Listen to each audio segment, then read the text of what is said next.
The moment he couldn't hide anymore. The lights in the studio were soft but focused, the kind that didn't just light up the stage but felt like they peeled back layers of the soul. The room buzzed with anticipation, a sea of cameras poised like silent sentinels. The host had barely finished his welcome when Keanu Reeves stepped out from behind the curtain, wearing his usual black blazer, that calm smile, and a humility that disarmed everyone. He wasn't there to promote a film this time. He had nothing to sell. And that's what made the moment feel different, deeper. The air shifted.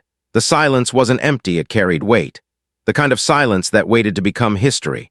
For a few moments the crowd clapped, then settled, sensing they were about to witness something raw, something real. Keanu sat down slowly, adjusted his chair, and exhaled with a whisper of vulnerability. The host leaned in, sensing that the pre-written cards didn't matter anymore. The conversation flowed at first like water running over smooth stones, questions about philosophy, about loss, about the quiet places people rarely speak about on live television.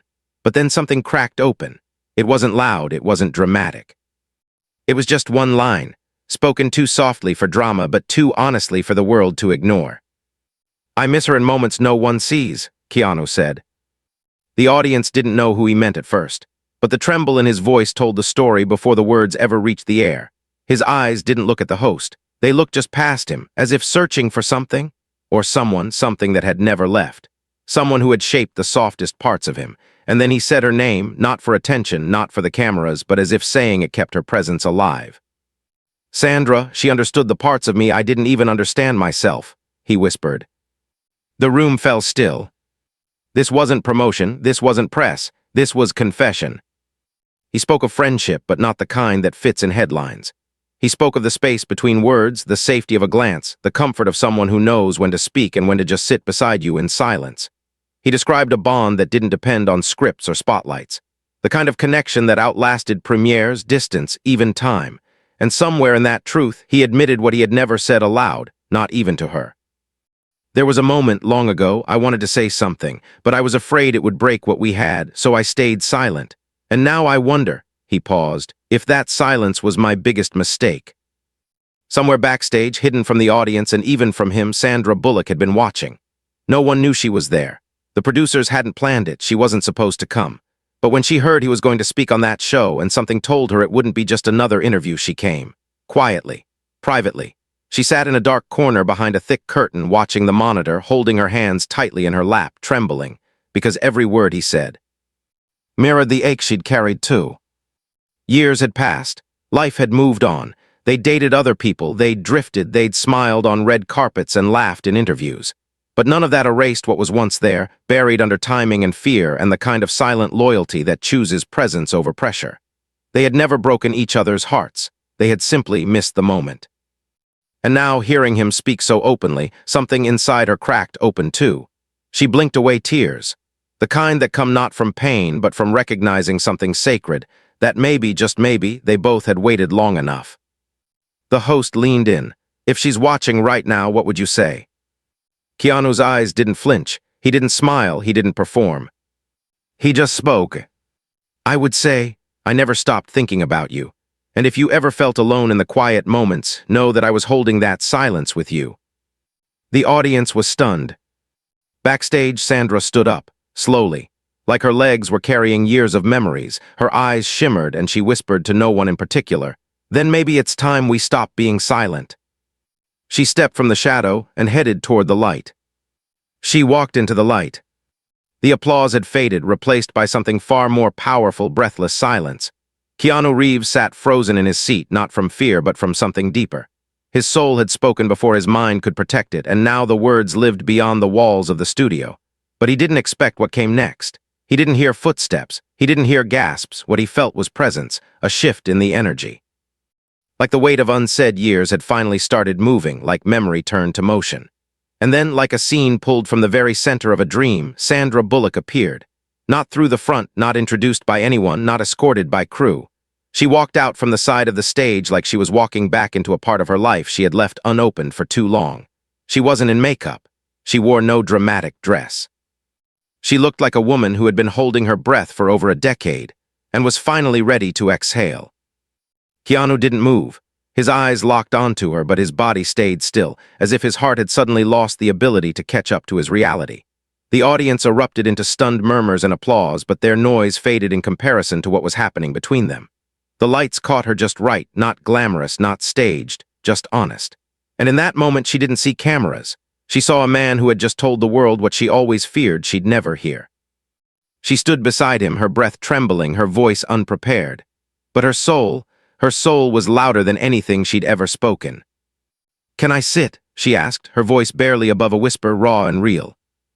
Keanu simply nodded, his lips parting but no words forming, his eyes wet but never looking away. And so Sandra sat down, next to him, not across from him, not behind him, next to him. And without permission, her hand found his, not for the audience, not for a headline, but because it was time. Time to hold the moment they both had avoided for far too long. The host sat back, speechless, realizing this wasn't his show anymore. This was something sacred unfolding, something that didn't need questions or scripts. Sandra looked at Keanu, her eyes full of unshed truths. "You said you stayed silent because you didn't want to lose what we had." She paused, her voice shaking but firm. "I stayed silent for the same reason." Keanu blinked slowly, pain and relief wrestling behind his expression. "I used to tell myself that we were better as friends, that we were safer that way," she continued. "But the truth is, I was scared of what would happen if we let it become more. I was afraid we'd ruin the one pure thing I had in this industry, you." Keanu's voice returned, low and full of emotion. "We could have ruined it, or we could have built something we never got to imagine." She looked down, then back at him. "Do you still think about that version of us?" "Every day," he replied. And the crowd, though trying to stay composed, couldn't hide the way their hearts cracked wide open. Sandra leaned in, this time with a smile that was softer than memory. "Do you remember Paris? That night we sat by the Seine after that long shoot day, and you said nothing for hours." He smiled faintly, his eyes glinting with a memory he'd protected all this time. "I didn't want to ruin the silence. It felt like music."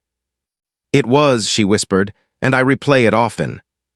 Keanu's jaw tightened, trying to hold something in, but it came anyway. "I loved you then," he said, not performing, not confessing, just being. "I didn't say it, but I loved you then." Sandra didn't cry, she didn't gasp, she didn't overact like a movie scene. She just reached for his face and touched it like she was placing her fingertips on the edge of destiny. "I know," she said, "and I loved you too." The audience didn't know what to do. Some were crying, some were stunned.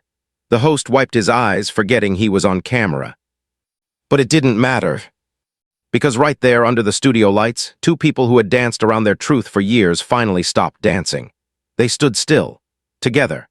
After years of silence, timing, fame, fear, and missed chances, they found a moment where none of it mattered anymore.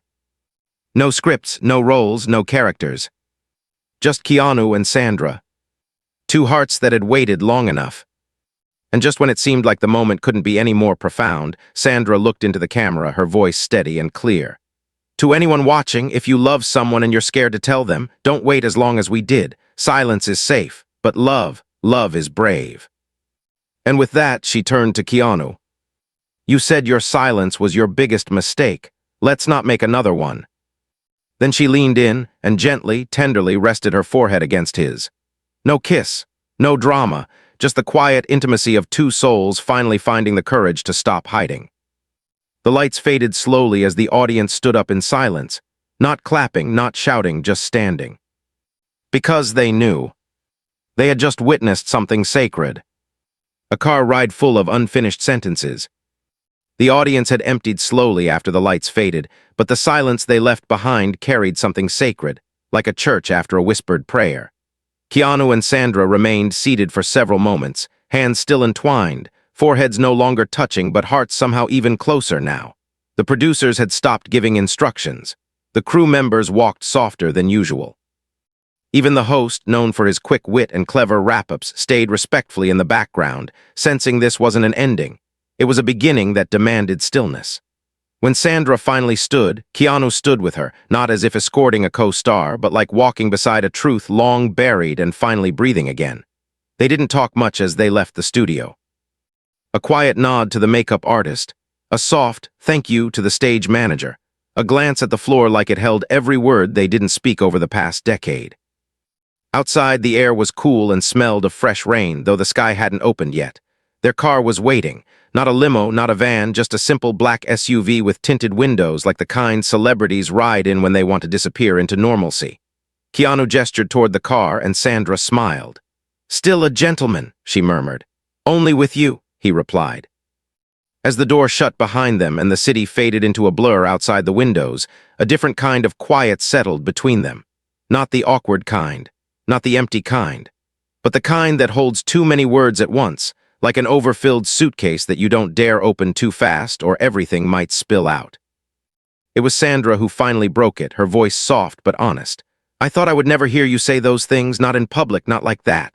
Keanu turned slightly, studying her with a gaze that didn't rush. "I didn't plan to. It came out because holding it in started to feel heavier than saying it out loud." She nodded slowly, watching the reflections pass on the window like ghosts of the years they'd lost. "You know," she began, "there were times I almost called. When things went wrong, when things felt hollow in relationships, when the red carpet ended and real life began, I'd think of you. But I kept telling myself you were okay without me." He turned fully toward her then, his brow furrowing not in anger but in quiet pain. "I was." Those two words, simple, bare, echoed louder than any monologue ever could. Sandra bit her lip, the weight of all her almosts collapsing at once. "Why didn't you say something?" she whispered, her voice nearly breaking. Keanu leaned back, not as a retreat, but to pull the right truth from the deepest part of himself. "Because I thought maybe you were okay without me." That silence returned, but this time it didn't sit between them, it held them. They were quiet for a while after that, the kind of quiet that allowed time to stretch, rewind, and play again like a reel of memory flickering in slow motion. Keanu looked out the window and murmured, "Do you remember when we used to grab coffee after shoots and just walk through back alleys so the paparazzi couldn't find us?" Sandra laughed, the sound full of warmth and grief all at once. "You used to hide behind trash cans like a kid playing hide and seek." He smiled, eyes twinkling. "It worked." "Sometimes." Sandra turned serious again. "Do you ever wonder what would have happened if we had tried?" He exhaled slowly, like releasing an old wound. "I used to wonder, but tonight I'm done wondering. I want to know." She met his eyes, not with excitement but with something rarer, recognition. "I want to know too," she said. The driver turned down a quieter road, city lights softening into the lull of suburban stillness. Sandra looked ahead. "Where are we going?" Keanu gave a little shrug. "Anywhere you want, everywhere we never went." A smile played on her lips. "Do you still have that house in the canyon?" He nodded. "It's quiet. Nobody ever comes by." "Let's go there." And so the driver rerouted, and the city began to vanish behind them like the years they wished they could reclaim. Keanu and Sandra rode in silence again, but this time it was a silence dressed in promise, not regret. As the car climbed into the hills and the lights of Lowe's Angels became a distant glow, Keanu spoke one more time. "You know, if I had one wish, I'd wish for one do-over, just one." Sandra tilted her head. "Which moment would you change?" Keanu looked over at her, his voice low but steady. "I would have told you how I felt the night you cried in my trailer and said you were tired of pretending to be strong all the time. I should have held you then, not like a friend, like someone who saw you completely, like someone who wanted to be your safe place." She didn't reply for a long time. Then she reached across the seat and laid her hand over his. "You still can," she said. The car kept climbing, winding through the quiet hills, carrying two people not into the past, but into a future that had waited patiently, through films, through fame, through fear, for this one ride. For this one night. For the courage to finally stop protecting what they had and start choosing what they truly wanted. Together, the house with no script. The road to Keanu's canyon home wound like a forgotten melody, slow and deliberate, surrounded by the kind of quiet that only exists when the world forgets to interrupt. The tires crunched softly over gravel, headlights cutting a narrow path through trees that stood like silent witnesses to time. As the car rolled to a stop in front of the modest, shadowed house, Sandra leaned forward slightly, eyes tracing the lines of the porch, the windows, the darkened threshold of a place she hadn't seen in years, but somehow felt deeply familiar. This wasn't the house of a movie star. It was the house of a man who wanted peace more than applause. The driver opened the door, but neither of them moved for a moment. They just sat there, breathing, hearts echoing with 1,000 things unsaid. Then Keanu looked at her, not with expectation, but with invitation. They stepped out together, their shoes landing on earth instead of red carpet, their hands brushing but not quite meeting, both silently wondering if tonight would rewrite a story they had left unfinished far too long. He unlocked the door and pushed it open with a soft creak, stepping aside as Sandra entered first. The air inside smelled like cedar and old books. The house was dimly lit, the kind of lighting that didn't try too hard, just enough to remind you that night was still night, and you were safe inside it. A small fireplace glowed at the far end of the living room, casting a golden hue across simple furnishings. A well-worn leather couch, shelves of weathered novels, a piano untouched by spotlight, and framed photos not of premieres, but of dogs, landscapes, and quiet smiles no one else ever saw. Sandra walked slowly through the space, her fingers drifting across a bookshelf, pausing at a photo of Keanu as a young man standing barefoot beside a lake, arms crossed, smiling with a calm defiance she remembered well. She turned to him. "You never changed this place." He shook his head gently. "Didn't need to. This is the only place I didn't have to be anything else." Her eyes softened. "You always had that gift, making people feel like they didn't need to perform around you." Keanu walked past her into the kitchen, opening a cabinet, pulling out 2 mugs. "That's rich coming from you," he said with a half-smile. "You spent decades making the world feel something through a screen." She laughed, low and full of irony. "And you spent decades reminding us there was something real beyond it." He made tea simple peppermint, pouring hot water like a ritual, his hands steady, movements quiet. She sat down on the edge of the couch, unsure if she belonged in this version of his world, yet not wanting to leave it. When he returned with the tea, he sat beside her, not too close, not distant either, and for a moment neither spoke. They sipped, they breathed, they remembered. "You know," she finally said, "there were nights I'd be surrounded by people, directors, actors, lights, noise, and I'd still feel lonely. And somehow my mind would always go back to you, to this silence, to your eyes. You were the only person whose silence didn't feel like absence." Keanu's lips parted and something deep behind his eyes stirred. "That's because I was always thinking of you in those moments, too. Every time something went wrong in my life, when someone left, when the noise got too loud, my mind would wander back to you, to the way you looked at me like I was enough without trying." She looked down at her mug. "We were both so afraid to break something we didn't understand." He nodded. "But what if we weren't breaking it? What if we were just never brave enough to hold it?" The room grew warmer, not from the fire, but from the weight of what was being shared. A lifetime of almosts, of polite boundaries, of mutual admiration that masked deeper feelings. Keanu turned slightly toward her now, the distance narrowing. "I never said it because I thought the version of you the world wanted was more important than the version I loved." Sandra looked at him and something cracked in her voice. "I spent so many years trying to be what everyone wanted, but the only time I felt like me was when I was with you." Silence again, but this one, it did ache, it pulsed with courage. Keanu leaned back, gazing at the ceiling as if searching for a thread in the dark. "You once told me that you felt like you were always playing someone else's idea of you. I never forgot that." She smiled faintly. "And you were the only one who didn't try to rewrite me." Keanu placed his cup down on the coffee table and turned to her fully. "Sandra, if we had to start again from nothing, no fans, no careers, no past, would you still find me?" Her eyes locked with his, no blinking, no escape. "I would run to you," she said. "Not walk, not wonder, run." The fire snapped, breaking the stillness like an applause from fate itself. Keanu reached out then, not timidly, not dramatically, but like someone finally choosing what his heart had whispered for years. He took her hand. She let him, and in that moment it was clear this wasn't a reunion. This was an awakening. He whispered, "I don't want to let go this time." And she replied, "Then don't." They sat like that for what felt like hours. 2 souls in their 50s, wiser, scarred, and more honest than they had ever been. Not younger, not perfect, just real. 2 artists who had spent a lifetime mastering scripts and were only now learning how to speak their truth. Eventually, Sandra leaned her head on his shoulder and Keanu rested his cheek against her hair. Outside, the wind moved through the trees like a lullaby, and the stars blinked above as if taking witness. There were no flashbulbs, no red carpets, no fame in the room, just a man and a woman who had waited too long and finally chose to stop waiting. The house made no noise, but if it could speak, it would have whispered, "Welcome home." The unseen years between them. Morning came without ceremony. No alarm clocks, no makeup chairs, no call times or stage lights. just the soft hum of wind through pine trees and the quiet rhythm of two people finally unburdened by time. The sun crept through the large windows of Keanu's canyon home, not intruding, but gently pulling the night back like a curtain, revealing a space where silence had done more healing than 1,000 conversations ever could.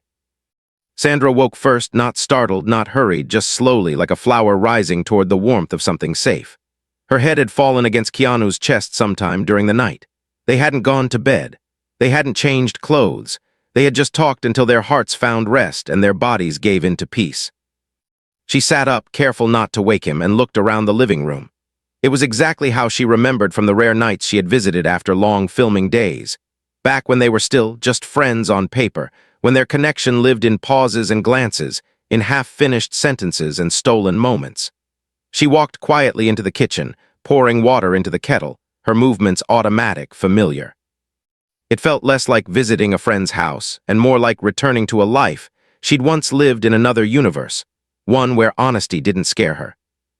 Keanu stirred minutes later, blinking slowly, the way someone does when waking up from a dream so real it leaves an ache behind. But when he looked up and saw her in the kitchen, barefoot, hair slightly tousled, bathed in morning light, he realized the dream hadn't ended. It had just begun. He stood, no need for greetings or awkward first words. They had already passed through the eye of that storm. They were somewhere new now. He walked over, stood beside her, and she handed him a mug before he even asked, as if her hands remembered a choreography his soul had taught them long ago. They drank quietly, not because they had nothing to say, but because silence still held value between them. Finally, Sandra leaned against the counter and whispered, "What now?" Keanu looked at her, really looked, with the softness of a man who had learned to treasure what the world often takes for granted. "Now," he said, "we stop pretending we're meant to be in other stories." Her eyes shimmered, but can we really rewrite something after all these years? He didn't answer immediately. Instead, he stepped closer, took her hand, and placed it over his heart. "We're not rewriting, we're picking up the pen we dropped." She breathed deeply, "Then let's not drop it again." They spent the rest of the day walking through old memories, not on purpose. They didn't plan it like a movie montage, but everything in that house carried ghosts of moments they had once shared, some innocent, some complicated, all unfinished. The hallway still had the tiny chip in the wall from where she'd once thrown a soft pillow at him after he teased her about forgetting her lines. The old couch creaked the same way when they laughed too hard. Even the piano had a few keys slightly out of tune, just like it had when she dared him to play a song blindfolded after a bottle of wine, and he almost nailed it.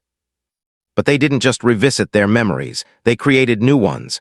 Keanu brought out a box from under the stairs, photos, letters, scripts never filmed, postcards from countries they never got to travel together. He handed her a letter he had written but never sent. Her fingers trembled as she opened it. The ink was slightly smudged in places, but the message was clear. It was from years ago. The letter described a quiet evening in New York where he had stood outside her hotel after a premiere, holding a bouquet of yellow tulips.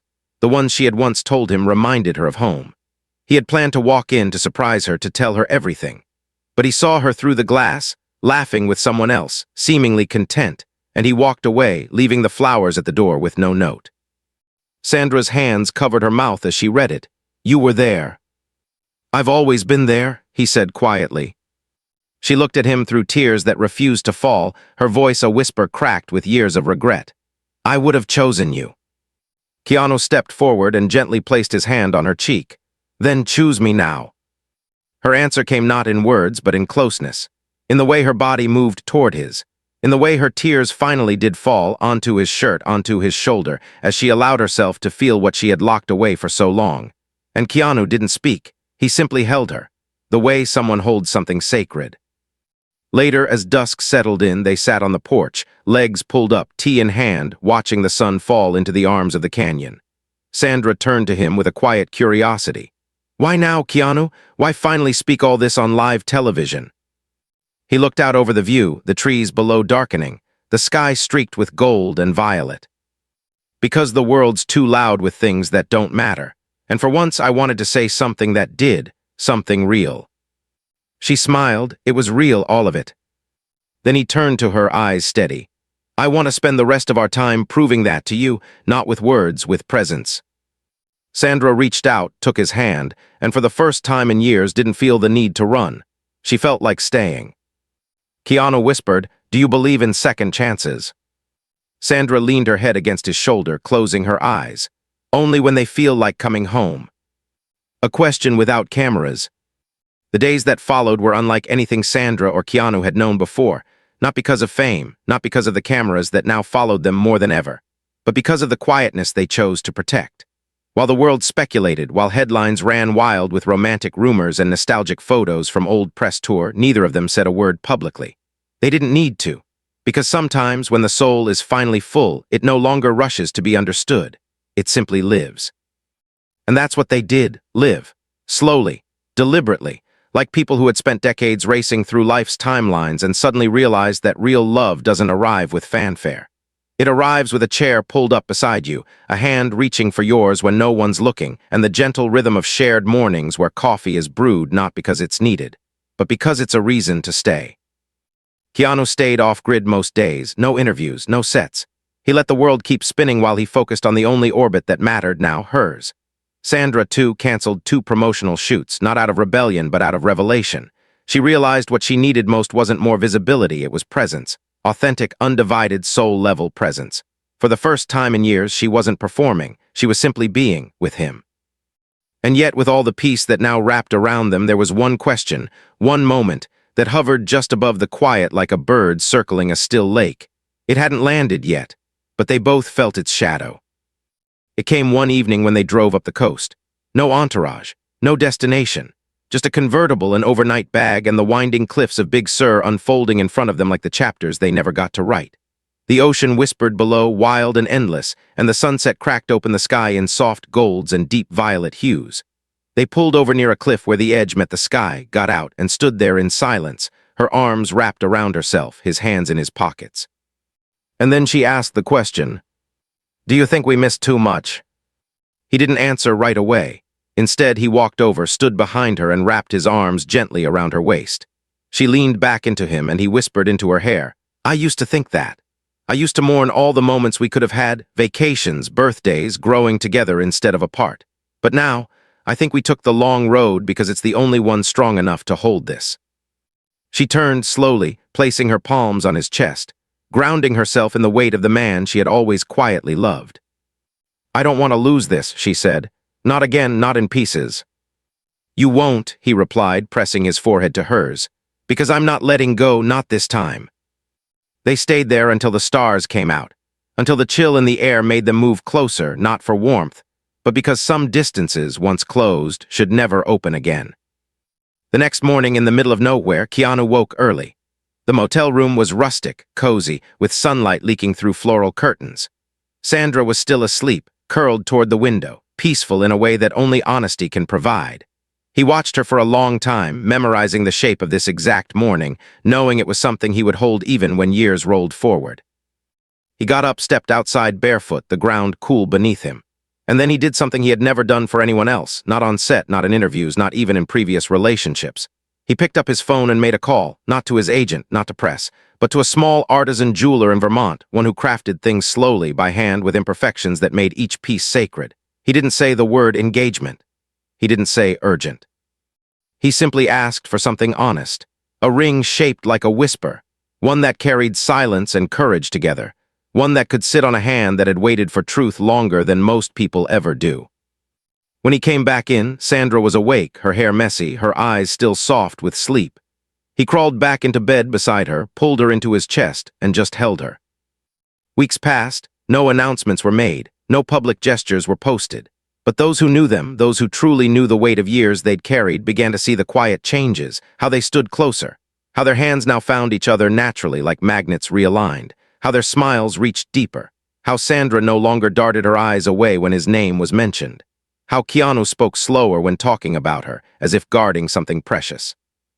And then, one evening, back at the canyon house where it all began, after cooking dinner together and laughing at the way she still burned toast, Keanu stood at the edge of the living room with something in his hand. He didn't kneel, he didn't speechify. He just looked at her with that calm, rooted honesty she'd always loved and said, "I've lost a lot of people in my life, but with you, I finally feel like I found someone I was never meant to lose. I don't need a wedding. I don't need a ceremony. I just need to know, would you walk beside me every morning for the rest of our days?" Sandra didn't cry. She just stepped forward, touched the ring, and whispered, "I already have."